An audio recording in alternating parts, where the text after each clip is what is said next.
Hey guys, so the topic today is why emotional intelligence is your number one determinant of success in business and love life. And I decided to make this video because many of you are already deep in self development. You guys are doing coaching, some of you guys are doing many workshops, many maybe even expensive workshops. Many of the people here are watching YouTube videos or reading articles. And the reason why you do this is because you want to get better, right? You want to have a better life. You want to be happier in life. You want to have better experiences, whether it's experiences with women, experiences in business. Simply, you want to live a life. You want to live a life that is fulfilled, happy, and that feels nice. And what I see in my work with guys is that very often they do this work, they make all these investments in themselves, and what keeps happening is that they are going through the same patterns over and over and over again. And it seems like even though they did a lot of work, sometimes it's like they're stuck in the same place. And you can also see this in pickup. Actually, pickup is a very good example where you can see how guys can go in a completely wrong direction for a really long time. And I'm going to get to the emotional intelligence. I just wanted to make like a context for this because that's important. Guys who are doing pickup and who are doing pickup for a really long time are very often heavily focused on the thoughts and on controlling the thoughts and creating some kind of mental image about themselves. And they're sustaining this mental image and going out there and pushing themselves into being a certain way, behaving a certain way, so that they have some results with women. And the interesting thing about this is that it's working. It is possible to push yourself into temporarily believing that you're somehow who you're not, deeply inside. If you don't believe it deeply inside, it is not you. And you can play this character for a certain amount of time, like for hours, for some people, for days or for weeks. But the problem is that if the person doesn't know what are the emotions, if the person is not in contact with the authentic and real emotions that are underneath all of this stuff, that is fabricated from the mind, they're going to go back and they're going to create the relationship problems after they get into the relationship or when they're dating one girl for a certain amount of time.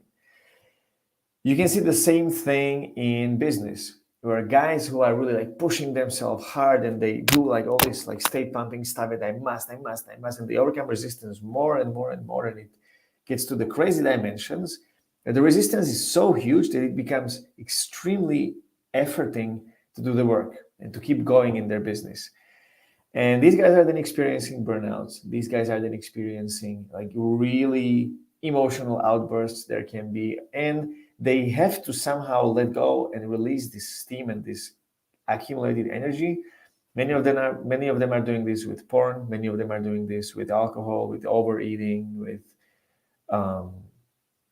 excess masturbation, all sorts of stuff. And the reason why I'm telling this is because it's important to understand when we talk about emotional intelligence, that emotional intelligence, being able to read your emotions and communicate them clearly and truthfully, is something that overrides all effort in pickup. It makes success with women and success with other people and being genuinely open and a nice person to hang out with, it makes it effortless because you don't have to force yourself to become someone who you're not in order to feel good and to feel nice and to have nice experiences with other people, right? So when you look at emotional intelligence, what is emotional intelligence? How do you know what is an emotion? How do you know what you're feeling? How do you know how to label this emotion? And all these are very good questions, and they lead us to how you learned about emotions and how you learn to label emotions.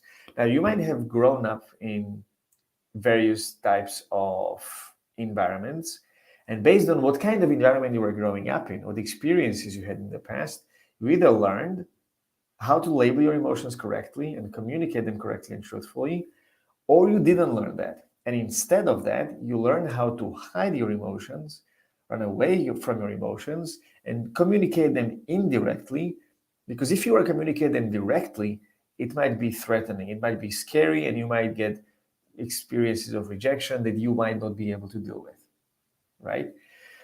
So how this whole thing works is that when you're a child, you don't know what is fear. You don't know what is fear. You don't know what is shame. You don't know what is sadness. You don't know what is anger. You just have experiences, right? You just have experiences in your body based on what you're going through in life and how you see that other people are behaving when they are kind of the same, right? So you learn to label a certain physical sensation, the feeling of the feeling in the body. You can say the feeling of consciousness in the body, various perceptions. Let's say feeling in your stomach, feeling in your chest. Sometimes it's extremely subtle. Sometimes it's very obvious, right? When you're feeling anger because you see your girlfriend talking with someone, with a guy, and she's flirting with him, and you're feeling anger, like strong anger, you know it's jealousy, right? Because you know the context, you know the body feeling, you know, oh, I see, this is jealousy.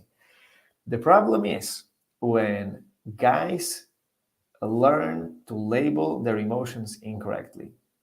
When someone is experiencing excitement and they are labeling it as fear.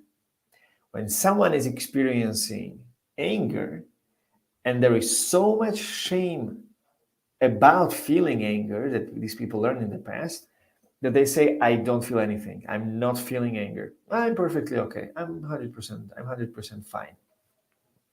What happens is that in the future, when their body gives them the signal of feeling anger, they completely discard it. They disrespect their authentic feeling, their authentic experience they're having, and they hide it with some either fake, like if it's a nice guy pattern with a fake smile, everything is okay, you know, like this fake facial gesture to hide the discomfort.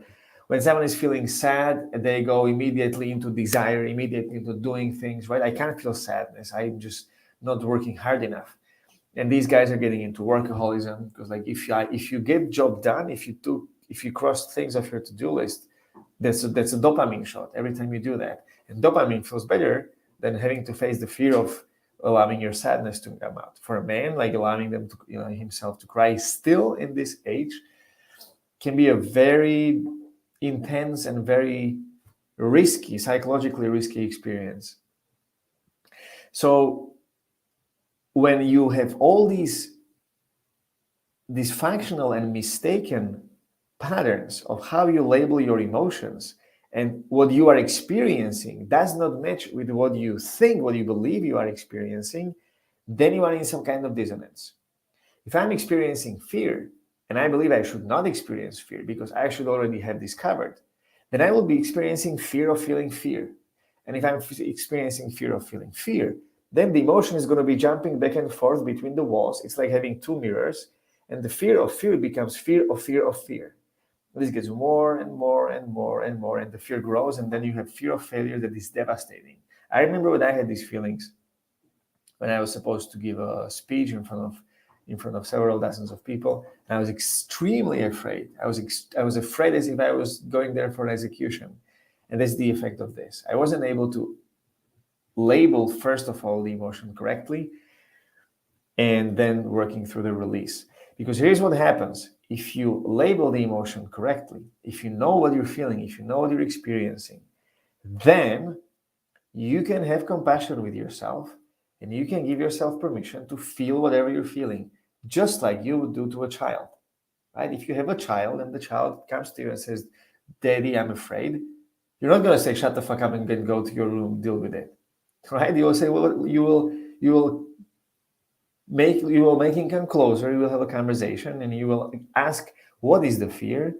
And you will explain that it's okay to feel the fear, and then maybe you will explain that there's actually nothing to be afraid of. The child feels a relief. And this relief is an experience of the acceptance of fear of someone out there. Because thanks to that, the child can experience itself that it's okay to feel the fear. And when it experiences that it's okay to feel the fear, it can let it go. Right? Just like when you allow yourself to feel an emotion, the emotion starts to leave gradually. This principle works the same way no matter what you feel. Whether you feel apathy, numbness, you feel nothing, you feel disconnected. Many people experience these feelings after going through burnout.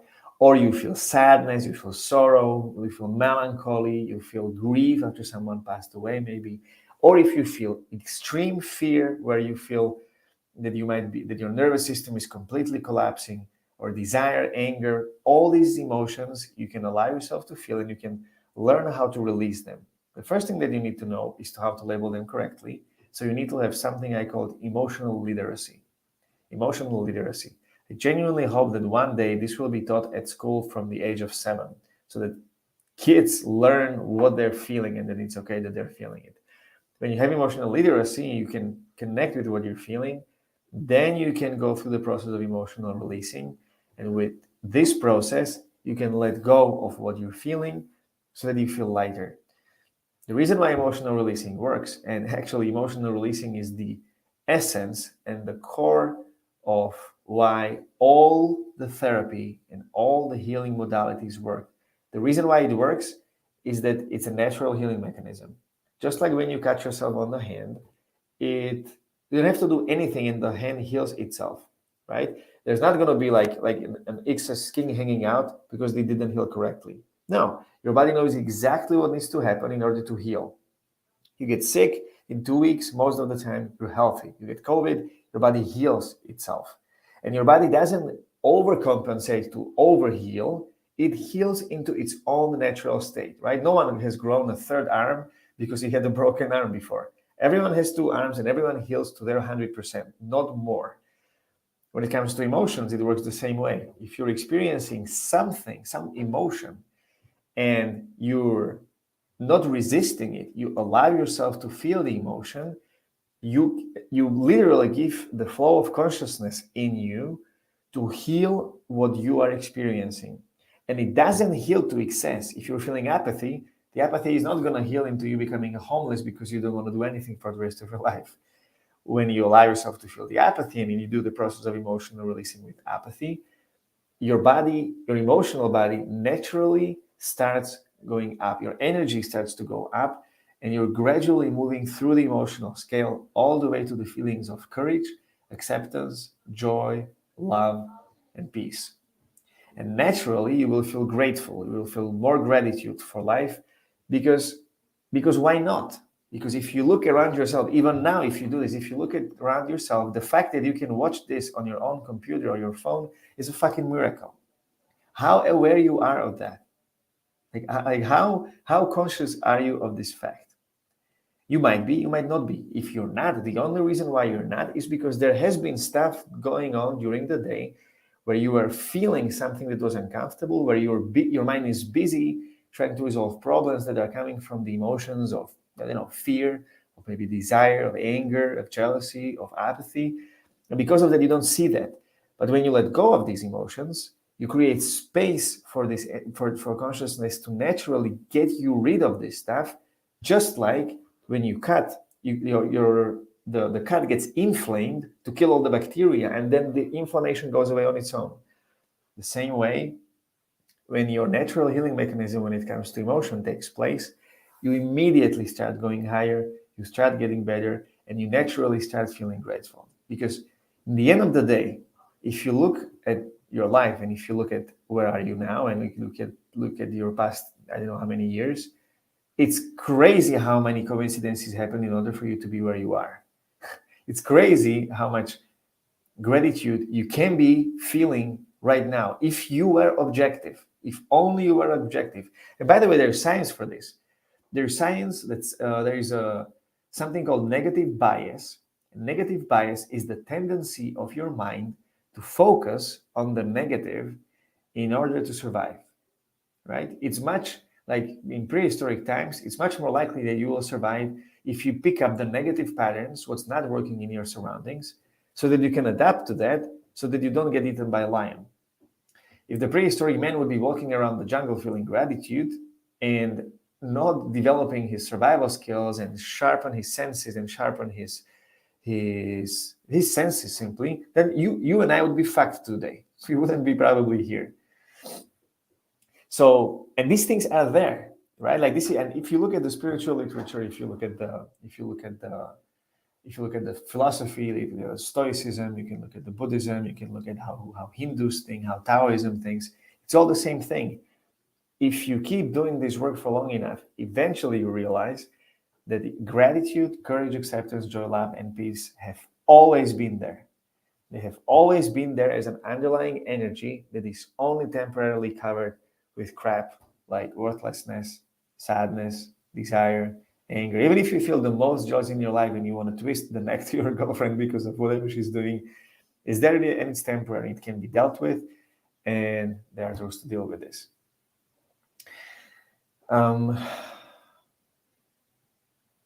Why is it the number one determinant of success in business and love life? I guess I already made the point, but I want to expand on this a little bit.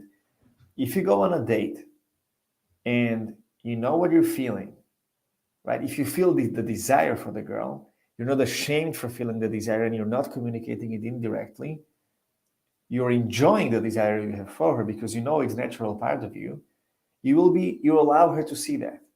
You allow her to see how turned on you are. And you allow her to see your appreciation or gratitude that you have for her because you're sitting in there. And if you do this, and she sees that, she will be naturally feeling good in your presence. So she will naturally relax more. She will go away from her head when she's holding her guards up. She will drop into her heart. She will open more and you will be creating more connection. Have you done something? No, you haven't. You were just real. You were just honest. And it's the easiest thing in the world to do. The only thing that can fuck it up is if you believe that when you're feeling turned on, it's something wrong. And if it's something wrong, that's guilt or shame. If you know you're feeling guilt or shame, you can process the guilt and shame. You get back to your whatever you are feeling.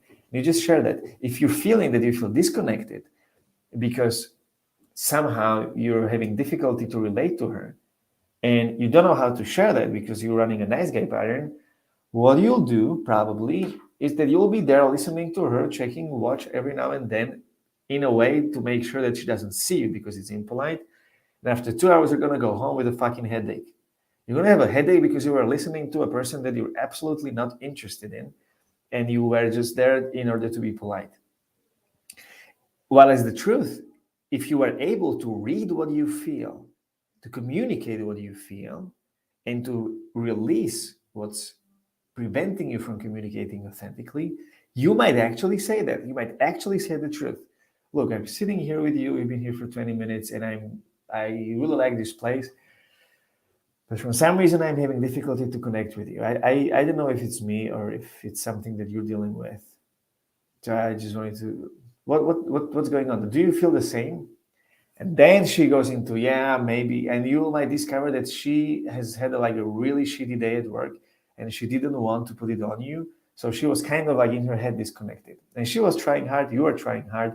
And had you not said that, you would be like that for hours, right? So if you go to dating and you're coming from this place, and this is what I call natural masculine confidence, where you know what you feel, you communicate what you feel, you're truthful about it all the time, and because of that, it's effortless. When you do this, you can have anything you want. You can have any experience in dating that you want. It's the same. It's just like the principle applies the same in relationship. That's why I'm saying love life. It's the same in sex. If you are not ashamed for what you want, or even if you are, but you work through that and you communicate what you want, it's sexual freedom, that sexual confidence. You can experience more pleasure, you can experience longer pleasure, and she can experience more pleasure. Now it's the same thing when it comes to business. How many times have you experienced a manager who has been trying to tell you what to do indirectly in a weird way, not giving you feedback, then exploding and having situations like this? How many times have you experienced that they were fake, that they wanted to tell you something and it felt like they've been talking for hours about nothing, and all it takes is just to tell you, I need you to do this. What's the problem? They're feeling afraid, they're feeling fear of directly communicating what they desire, which is an emotion, what they need, what they want from you. And in order to avoid it, to face these shames, fears, and all these feelings, they're going at it indirectly. Because they're going at it indirectly, you have no fucking clue what they want you to do. Because of that, you're frustrated and you're scratching your head and asking yourself, why don't they just say what they want? Why don't they just say what they want directly, right? You can see this. I had an amazing call with a guy who has been he's been a not sure a managing partner or like a senior executive. He spends like hours every week doing the job of the people that are supposed to be working for him because he's afraid to tell them what he wants from them, that they will reject him and that they will not do what he wants them to do. Now, if you're watching this and you don't know and you haven't never walked in the shoe of this person, you might be judging him like that's weird, like you just tell them what you want. Well, if it's a pattern, it becomes super difficult. Like if you're judging yourself for feeling those things, you don't know how to label those things, and you don't know how to work through those things, then you're like there's going to be your emotional center pulling you this way. There's going to be your mental center pulling you this way. And then you're going to come to the conversation, whether it's dating or business conversation, and you're going to be torn apart. You're going to feel an enormous amount of tension and resistance, and it's going to be super difficult. It's going to be super difficult to communicate that. And at the same time, you're going to appear like you don't have energy. So you're going to be much more in apathy, because if you spend all this energy and all this effort in your head trying to figure out, like trying to make sense out of these two opposing forces, it's going to be exhausting. And it's going to be tiring. I could talk about this for hours because it's extremely important, and it's amazing. It's an amazing thing to see what difference it makes when I see guys stepping into being able to correctly label their emotions, to the emotional literacy and emotional releasing. One thing that I want to share is that I love working the most with guys who already did coaching, who already did therapy, who already did a lot of workshops, read a lot of books, did psychedelics, and like all sorts of stuff, because these people have a lot of potential to let go. They have already been digging deep, and they already are aware of those emotions that are there. They just are struggling with labeling them correctly and having the mechanism that's going to help them to just let it go like this.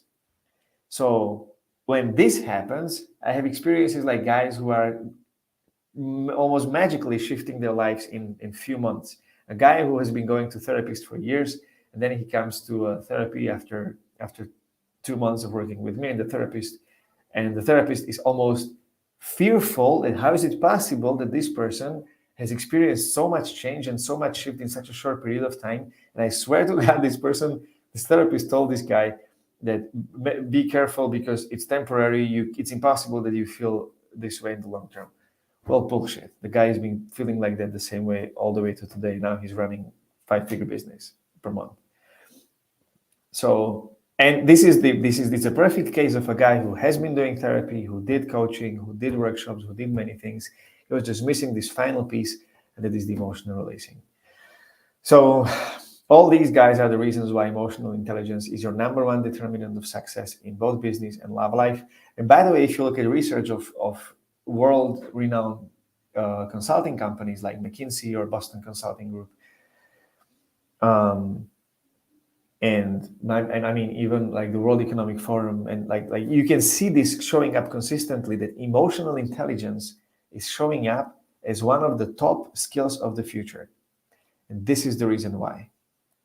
Okay, if you're curious about how you could apply this in your own life, if you'd be curious to discover where your emotional patterns are off, what emotions you're maybe labeling off, and what is the maybe the root cause of all these things that you're dealing with, and to have more clarity in your life, what I recommend you to do is go to this website, bymaros.com/book now, and book a session with me where we will have a look at that. We will dig deep into your patterns. We will discover what are the things that are holding you back.